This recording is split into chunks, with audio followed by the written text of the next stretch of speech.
Tell him to go eat shit, Johnny. Tell him yourself. Eat shit, asshole! Fall off your horse!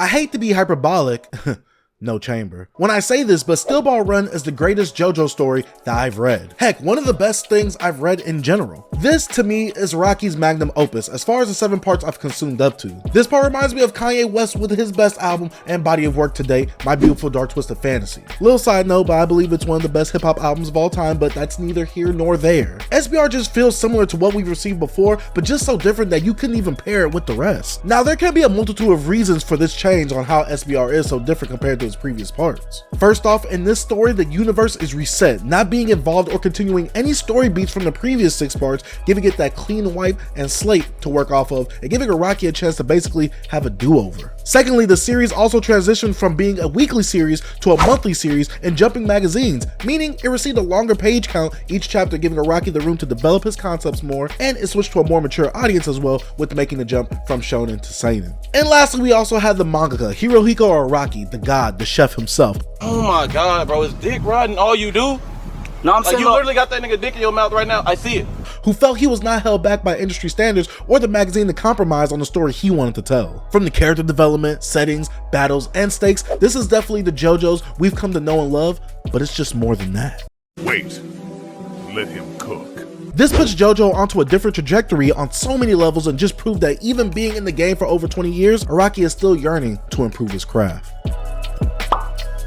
What's up, you guys, and welcome to Read the Room, and on our first manga review like impressions video, where I just want to talk about Snowball Run. Now, if you're new to the channel, I recently got done reading all of Snowball Run on the channel from chapter 1 to 95 in completion. It has been such a fun experience and my first time ever doing content like this consistently. With the immense support I've received from you guys, I want to say thank you. A lot of you embraced me and welcomed me into the JoJo community by helping me understand certain concepts, kept me away from spoilers, and clarified things I might have been confused on. The community has been nothing but supportive to me, and I'm greatly appreciative for that. And while this video is coming a bit quickly off the read through for part 7, I will say that my opinions can change or be swayed later on, and that these opinions are not final. With reading through the content initially and editing the content over, I can say that I basically read the series twice over in a weird but good way. It's definitely helped with clarification in sections where I know I was just too done to get off the initial reaction. Also, if you couldn't tell, there will be spoilers, so get on if you haven't read it yet. But also, if you haven't read it yet, check out my playlist where you can read it along with your boy. And this probably goes without saying, but if you want my thoughts on specific moments, and also check out the playlist to see how I felt on those certain chapters. But with the pleasantries out the way, let me go ahead and tell you that I am heavily biased towards this series. JoJo's is my favorite anime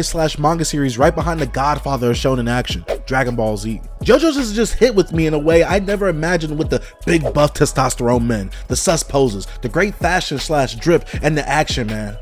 Ooh, that action. JoJo's with each part has shown me how unique of a story / series it could be, with each part telling a different story while also being loosely connected to an overall arching story. The tragedy and the curse that plagued the Joestars is definitely something I never wish on my worst enemy, but creates for a fun and golden experience.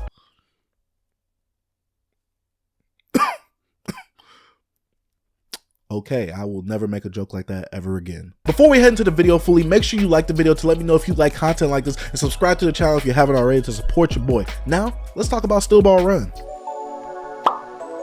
Snowball Run takes place in 1890 with a race that is being hosted to travel across the United States. Among this race, we meet plenty of memorable characters with all different motivating factors to make them participate within this race. Now, I'm not gonna lie, I don't know how Araki can make a horse racing story so dang good, but oh, does he do it. The simple concept of a race going across the US with characters going through the most growth and development we've seen so far is astounding. And the one thing I never thought I'd see in an action adventure series is the main character being paralyzed. Yes, the main JoJo of this part doesn't have the ability to use his legs in an action series on racing horses. You explain this to me. And god dang it, some of the best action scenes and fights are done when Johnny Joestar is by himself. Now, while the crew in the JoJo part is one of the most important factors, part 7 has a lot of reoccurring villains and supporting characters along the way that will either get in the way or help us out. This is something we've rarely seen before in JoJo, but I loved how Araki went about it. We have Johnny Joestar, the main JoJo in this part, who is a paraplegic past professional horse racer. Try saying that 2 times fast. With a traumatic past, he hopes to gain the ability back to walk by learning the spin technique from Gyro Zappelli, a foreign man who has the ability of the spin technique. This is a technique created and utilized by the Zappelli family to execute prisoners of the country. Diego Brando, also nicknamed as Dio in this universe, who comes from the slums and seeks to win the Snowball Run race to attain money and power. I hate to say this, but this Dio is far superior in terms of character to the previous universe's Dio. He has a truly messed up backstory that motivates him to strive for power and to never be in the same place he once was. While he still does messed up things, this Dio is more active than the previous Dio, and his motivating factors are some that, well, we can understand. Lucy Steele, the wife of Steven Steele, who is the promoter of the SBR race. She helps the main duo on their quest so she could keep Steven Steele safe. To be real, Lucy is the MVP of Snowball Run because, well, she's doing all this and she has no standability. And lastly, Funny Valentine, the president of the United States, who was using the Snowball Run race as a front to collect the many pieces of a corpse of a saint to grant him immense power and to let him truly attain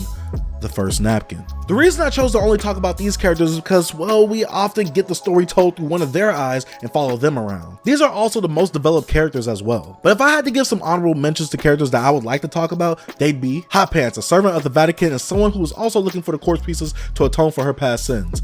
And trust me, she has a lot to atone for when you get to her backstory. Sandman, a Native American seeking to help his people by buying back their land from the Snowball Run race. Funny enough, he doesn't ride a horse at all in this part. He literally runs this race on his feet. I know, bizarre. Wake People, a familiar face to Gyro from his home country and also a Snowball spin technique user. Oh my gosh, when Araki showed and introduced this character, I did not know what to think, but whew. Introducing him halfway in to SBR is a very interesting sight to see, as I thought that we would only have one Snowball user throughout this whole part, but we have 2? And they face off? Oh, you know that battle was fire. You know that battle was fire. Ringo Rodigan, an enemy stand user who fights to better himself but also leaves words of wisdom for Gyro that actually sticks with him. He honestly is one of the best enemies the duo go against, and with the backstory Rocky gives to him, chef's kiss. And Jesus. Yes, Jesus is a supporting character in this series, and when he does appear, ish goes down. Lord Jesus.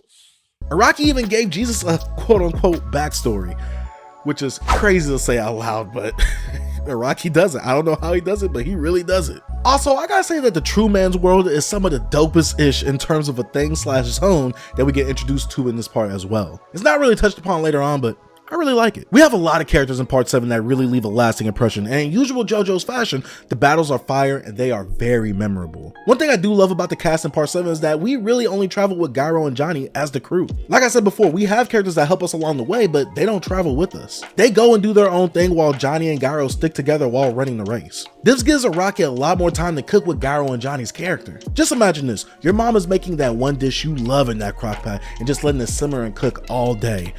That's what Gyro and Johnny are, a flavorful dish that cooks slowly as the story progresses, and once it hits that peak in D4C Love Train arc, oh, that's when it's time to feast. I said it previously in my read-throughs, I'm fat like this now because, well, how much Araki was really cooking with part 7. I couldn't stop eating. Now let's dive back in a bit more about the plot and the characters and the things I like from it. Johnny seeks the help of Gyro to help him walk after being hit with Gyro's spin technique accidentally and being able to move his legs for a split second. This gives Johnny the motivating factor to win the race to earn Gyro's mentorship on how to learn the spin technique from him to gain the ability to walk again. Gyro's motivating factor in the Snowball Run race is to actually gain the amnesty for an innocent little boy in his home country who was imprisoned and set to be executed wrongfully. Now when it comes to these characters, I think Gyro and Johnny are very interesting for 2 different reasons. Gyro is someone who has been molded and shaped by his past, and while he does stick and learn along with Johnny, what lies in Gyro's past and the motivating factors that break him where he is today is what really got me to fall in love with his character. When it comes to Johnny, his potential and future is what led me to fall in love with him. Coming from a humbling past of being on top of it all crumble, family issues, and losing the ability to walk, Johnny has much to gain from riding around and hanging out with Gyro. Gyro at this point in the story is the only person Johnny really has. So in moments like later on when Valentine is able to kill him, moments like that hit way harder than any JoJo death previously. To be traveling with just 2 characters for most of the story, seeing this bond/friendship grow, and to lose the one person who helped you grow as a character and make his last move for your sake is gone? Man, that ish hit differently. Another thing I love about the characters is that I feel like they all have a purpose and are heavily involved with the flow of the story. Any missing pieces like Diego or Lucy would greatly throw off the story and how it's told. I love the fact that Araki sometimes presents the story through a different lens as well. For example, in chapters that don't involve Gyro or Johnny, we are usually with Lucy seeing what she's up to when spying on the president or trying to thwart his plans.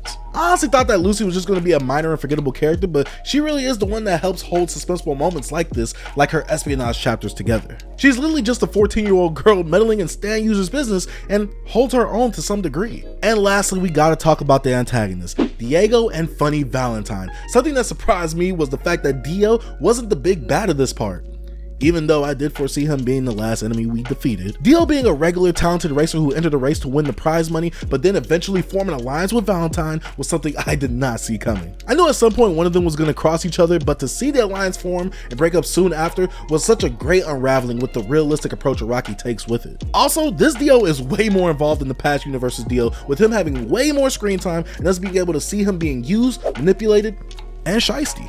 But let's now talk about the man himself, Funny Valentine. This man is easily the best JoJo's villain. While he does follow the same formula of sending an army of Stan users to defeat our main duo, he is also heavily involved and shown to be an active moving piece within the race. Many of the chapters we get to sneak around Valentine are some of the best. One of my favorite moments is when Lucy is disguised as Scarlet, the president's wife, and questions what the race is really for.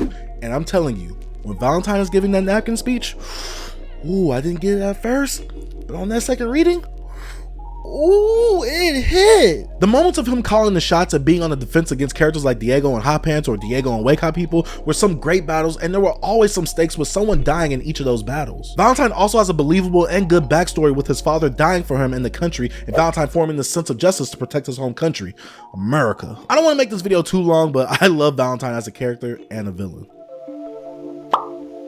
The pacing and the structure of this part is great as well. Once switching over to the monthly chapters, Araki was cooking something special. Given the time to flesh out his thoughts, give great and thought out battles along with meaningful character progression was fantastic. And with this part being more of a cohesive and straightforward narrative being told, prevalent themes such as having that hunger, taking the first napkin, the ball hitting the net, the true man's world, and the dark determination were present and strongly represented. These concepts and themes are the ones that are reoccurring throughout Snowball Run and affect our characters to do the actions that they do. My favorite among these has to be the dark determination. This is something Ringo alluded to about Johnny to Gyro. The dark determination is supposed to be shown as a character throwing away their morals or what makes them human in order to achieve any goal. This is mostly shown through Johnny, with him at times being desperate to get the corpse pieces and to do whatever he can to keep or secure them. These were some of the best character focused moments, with Gyro having to beat Johnny's rock and snap him out of it. To see Johnny where he starts off in the story of him being kind and thoughtful throughout the story to at some points ready to kill?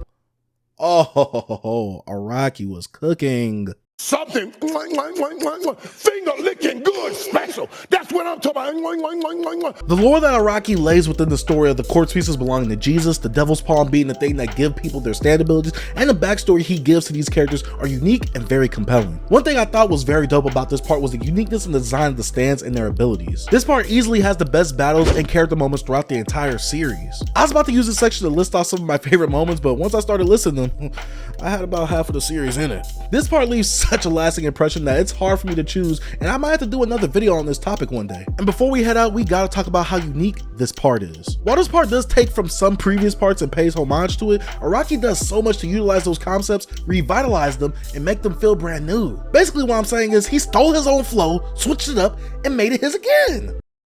I'm not gonna lie, Araki was really laying the smackdown in Ultra Jump like Project Pat. And to have this part mostly take place on horseback in the middle of the race in 1890 is insane. When this gets animated, when I'm in a retirement home probably, this part will go off.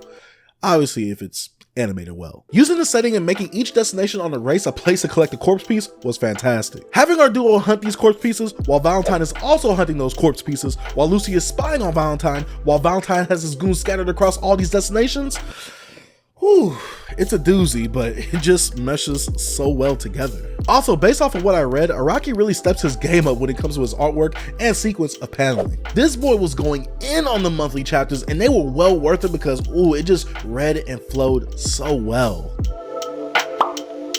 Now, is Snowball Run the perfect manga? Yes. Of course not. It still has its JoJo-isms that I've come to know and love. From what Araki has presented to us previously up to this part, it just shows that Araki is getting better with age, like a fine wine. SBR takes the JoJo formula, fully develops thoughts and concepts introduced throughout it into one of the greatest arcs/stories ever told that I've experienced. I'm happy and sad at the same time when I think about this. Sad that I've read it all and it ended on a perfect note that was satisfying to me as a fan and reader, but also I'm happy because I got to experience such a great part. And honestly, Snowball Run is such a classic now in my book that I'm hoping JoJolian can meet the same level, if not reach higher heights than SBR. I want you guys to let me know down in the comment section what your overall thoughts are on SBR. I couldn't go over every single thing because this video would have been way too long, but if there are certain topics or discussions you want me to touch on, let me know. I'd like to say thank you guys for watching. Dark Sage out. Peace. どうじゃ